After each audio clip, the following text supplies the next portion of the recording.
Okay. Does that say recording for you all too? Yes. Okay, perfect. All right. Well, welcome to part 2 of Transformative Justice with C's. Yay! I'm super excited. So we started talking about transformative justice last month with C's, and we all really enjoyed um, their facilitation style and the information. And so we wanted to keep having these chats with you, C's. Everybody was like, I love them. They're so dope. And I was like, that's my friend.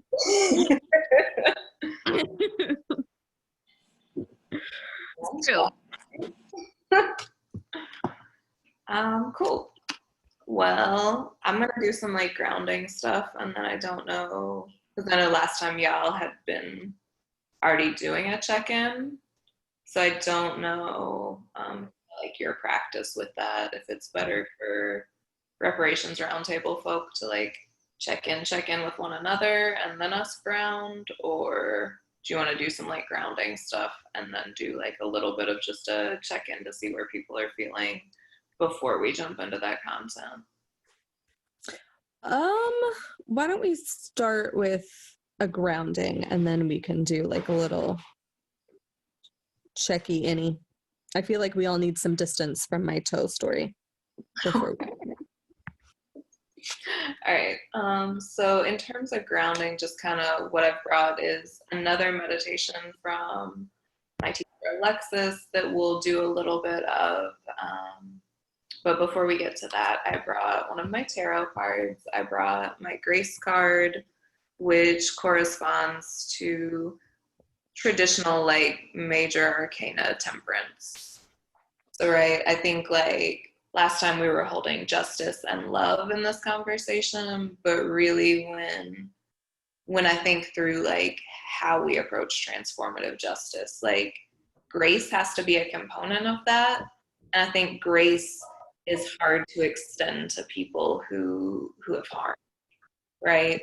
It's not something we're intuitively taught to do in a white supremacist, patriarchal, capitalist society, right? Like grace is not something that's given. Like punishment, isolation, and retribution are.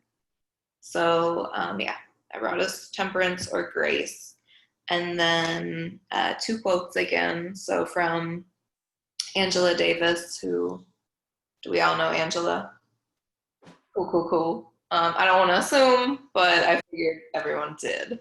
So Angela, just like one of the quotes that I think that she has that resonates so much with me is, you have to act as if it were possible to radically transform the world, and you have to do this all the time, right? Like it's not enough to just think like, oh, I'm like down with these concepts, but like how do we put them into practice, and how do we do this as like muscle memory, as something that we're building up the same way like you train your body to do something? How do we live these like possibility models of radical transformation?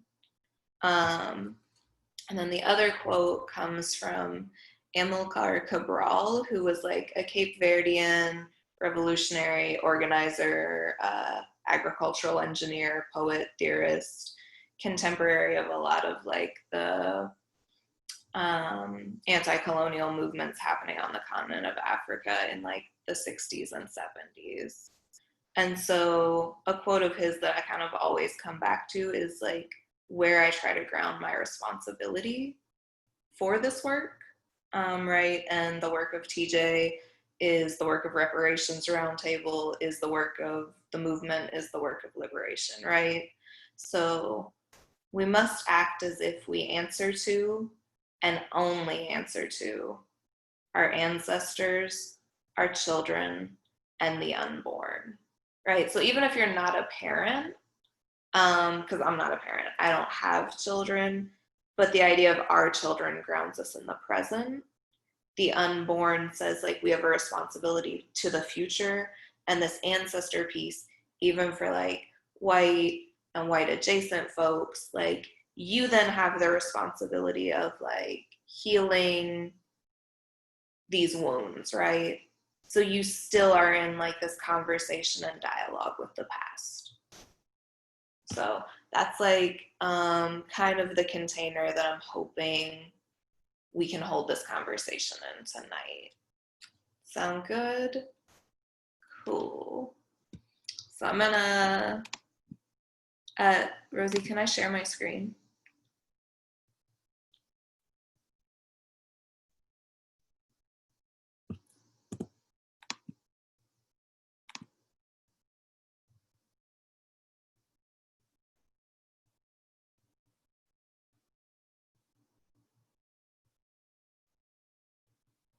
Oh, cool. I'm now the host.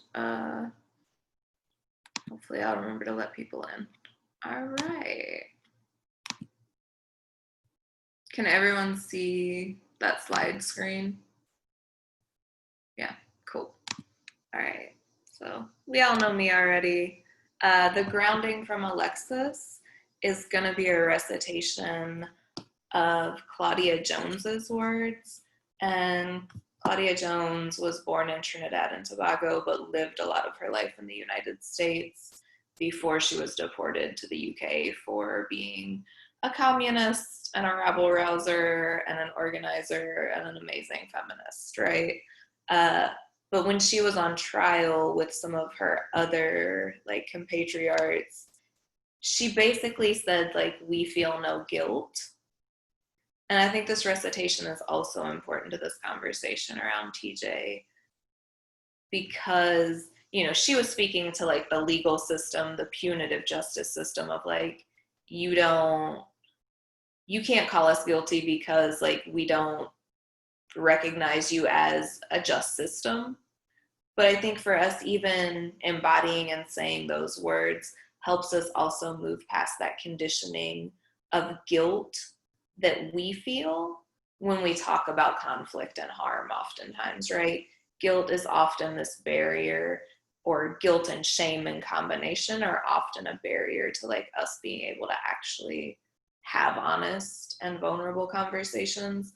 And so for me, the practice of even like saying these words, I think helps to break that down. So we're going to ground there, and then we'll check in, see how folk are feeling, and then we'll dive into like the content of the night.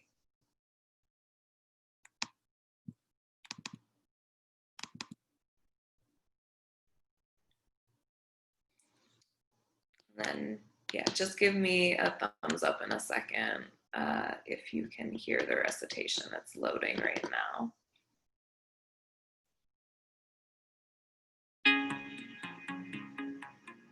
Hello, loved ones, and welcome to the Black Feminist Breathing Chorus. I am Sister Dr. Alexis Pauline Gumbs, and today's meditation is in honor of the brilliant, brave, socialist, activist, Claudia Jones.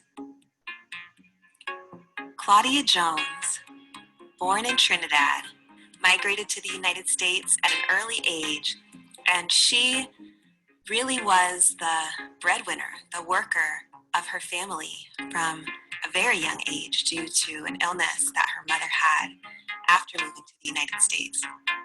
And as a working person, from a very young age, she saw the injustice, and she became an editor of the Communist Youth newspaper.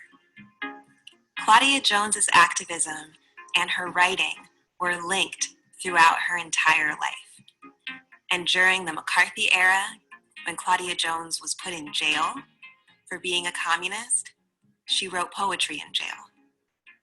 And when she was deported to the United Kingdom, also for being a communist, she organized the West Indian Gazette and created the first West Indian Day parade, which still continues to this day. When Claudia Jones was on trial for her activism as an outspoken communist, she stood behind her belief in economic justice.